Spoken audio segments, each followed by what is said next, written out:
How to upload documents to the Centrelink via MyGov app. Today we'll go through a simple step-by-step guide on how to upload documents to Centrelink using the MyGov app.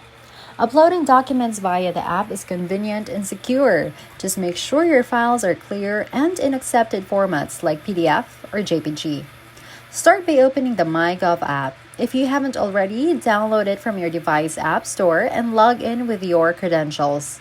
On the home screen, tap Centrelink under your link services.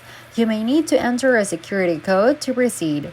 In the Centrelink section, find and tap the Upload Documents option to begin the process.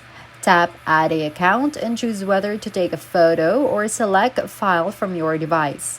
Ensure it's readable. You may need to select the document type and enter additional information like a reference number. Double-check everything before hitting Submit.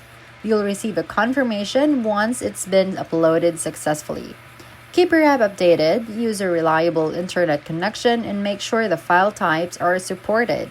And that's it! Uploading documents to the Centrelink via MyGov is straightforward if you follow these steps.